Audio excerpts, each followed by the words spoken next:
남도엔 봄 소식, 꽃 소식이 들린다는데 이 산골은 눈 녹은 물이 얼고 녹고 또 없니다. 그래서 아직은 손이 시큰합니다. 전등 하나로 지키는 나의 방은 무척 아픕니다. 아파서 눈 뜨면 시간이 날 데려가지 못한 걸 원망합니다. 그래서 시간의 지겨움을 얼빠진 얼굴로 함께합니다. 실바람에도 시큰거리는 손목의 상처는 여전한 비겁함입니다. 마른 몸조차 감당하지 못하는 발목은 여전한 두려움입니다. 그렇다고 내가 따뜻함을 몰랐던 건 아닙니다. 누구나 그렇듯 나에게도 따뜻함은 있었지요. 따뜻하다 못해 뜨거워 경망하기까지 했지요. 경망하니 무서움도 모르고 오만하기까지 했답니다. 그리 난 놈도 아닌 주제로 호탕질, 호색질을 부끄러워하지 않았습니다. 아무것도 아닌 주제가 되어버린 지금도 아직 자격지심을 부립니다. 그러니 하나 둘 다들 떠나고 말더군요. 그럼에도 나는 아직까지도 살아있으므로 더 큰 소리입니다. 그래서 더 추워진 것 같습니다. 외면이라 표현하는 게 맞겠지요. 모두 귀찮아합니다. 모두 성가셔합니다. 그래서 더 춥고 관절은 더 시립니다.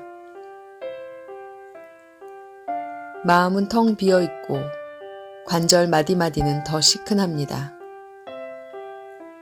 외면받는 성가신 무엇으로 취급되니 이놈의 겨울은 도대체 멈추질 않습니다. 차가운 방구석을 벗어나고 싶습니다. 5,000원짜리 쥐약 한 통이면 가능할까요?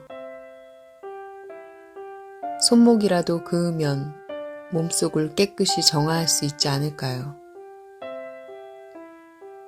잊어버리고 상실하면 좁고 추운 방에서 탈출할 수 있지 않을까요? 그럼 겨울 가고 따사로움의 기억을 가지게 되지 않을까요? 물론 나는 알고 있습니다. 그나마도 나의 의지가 아니라는 것을요. 나의 탈출을 안쓰러움으로 비웃겠지요. 쯔쯔. 한 토막으로 바람에조차 흔적 없이 사라지고 말 것입니다. 그러니 손목의 상처가 덧나지 않도록 다시 감싸줍니다. 아버지! 모자란 이웃집 여자가 나를 챙기긴 합니다. 모자람으로 시끄럽긴 하지만 자식들로부터도 몇 년을 듣지 못한 아버지 소리가 손목을 드레싱합니다. 하찮은 팥죽으로 속을 위로합니다. 모자람이 나를 달래다니 참 어이없는 일이고 말고요. 성당을 다니고 교회를 다녔던 건 아주 오래전 일입니다. 그래 구원이라는 단어를 기억합니다. 죽음과 부활이라는 단어 역시 기억합니다. 정확한 의미는 모릅니다. 그러니 염치 없게도 신랏 같은 목숨 걷어달라 기도합니다. 그것이 부활과 연결된 터널일 거라 우겨봅니다. 물론 기도할 자격이나 있는지는 모르겠습니다. 저희가 죽게 되었는데도 걱정되지 않으십니까? 풍랑에 휩쓸린 배에서 제자들이 소리쳤답니다. 지금 내가 염치 없는 생명을 거둬달라 고함침은 그들의 외침과 다르지 않습니다. 그들이 느꼈던 두려움은 나의 두려움이기도 합니다. 결국은 사실 나도 살고 싶은 것이랍니다.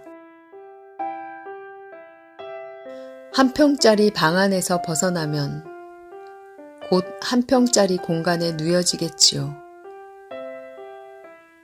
그래도 할미꽃 흰머리 나 닮았다 웃고 싶습니다. 짓밟힌 민들레로라도 피어나고 싶습니다. 아니 예쁘지도 않은 질경이로라도 다시 삶을 붙이면 어떨까요? 이렇게 나는 아직도 살고 싶은 것이랍니다. 아직은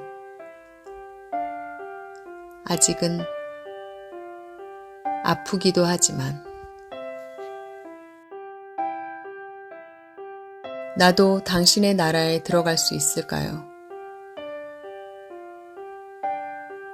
당신의 오른쪽에 못 박혔다는 도둑놈처럼 욕심을 내봅니다. 날 찾아주는 요양보호사 동생은 나의 머리에 손을 얹습니다. 어이없게도 자기의 기도빨은 별로랍니다. 그래도 기도해주고 싶다네요. 나도 어이없지만 따뜻합니다. 나의 피부를 터치하는 유일한 손길이니까요. 나의 동어반복을 참고 들어주는 유일한 청인이니까요. 형은 죽을 사람 아니야. 죽을 사람은 내가 알아. 이렇게 아프고 외로운데도 형은 사실은 살고 싶은 거잖아. 그의 말이 맞습니다. 그는 내 병이 낫기를 기도하는 것이 아니랍니다. 내 고통과 외로움이 소멸되기를 기도하는 것이 아니랍니다. 기도한다고 자연의 섭리가 바뀌는 것도 아니라네요. 단지 돌뿌리는 넘어가고 돌무더기는 애둘러 가면 된답니다. 그는 내가 무서워하는 것은 알지 못하는 죽음이랍니다. 알지 못하는 죽음이란 그저 그림자일 뿐이랍니다. 거센 풍랑 앞에서의 제자들의 두려움도 그저 허상일 뿐이었다 합니다. 허상을 벗기면 알 수 있는 죽음을 만날 수 있다고 합니다. 예수의 부활 앞에 제자들 마음의 풍랑이 사그러진 것처럼 알 수 있는 죽음을 만난 믿음은 알지 못하는 죽음을 더 이상 두려워하지 않는답니다. 믿어야 할까요? 아직은 모르겠습니다. 그래도 세례받던 날의 기억으로 그냥 다시 믿고 싶어졌습니다. 아직 알지 못하는 죽음을 만나지는 못했습니다. 믿음을 놓은 지 50여 년 넘었습니다.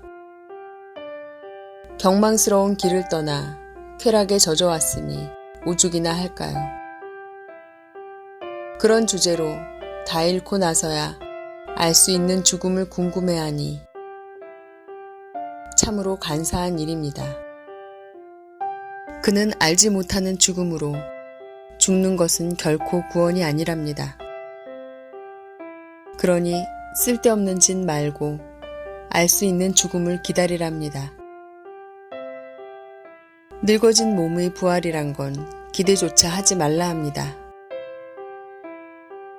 그렇다고 부활이란 새 몸을 얻는 변신 같은 것도 아니랍니다. 그분 존재 안의 합일이라 합니다. 무슨 말인지는 잘 모르겠습니다. 다만 내가 알 수 있는 건 내가 차갑지 않게 내 손을 잡아주는 사람이 있다는 것입니다. 내 차가운 등짝을 받쳐주는 어떠한 손길이 있다는 것입니다. 그러니 이젠 더 이상 아침에 눈 뜨면 시간이 나를 죽음으로 데려가 주길 기도하지 않습니다. 오늘은 멀리 개나리가 노릇해졌습니다. 산속엔 드문드문 진붉은 진달래도 색채를 더합니다. 개나리도 진달래도 보이는 터널 안에서 오늘 나는 나를 고백합니다.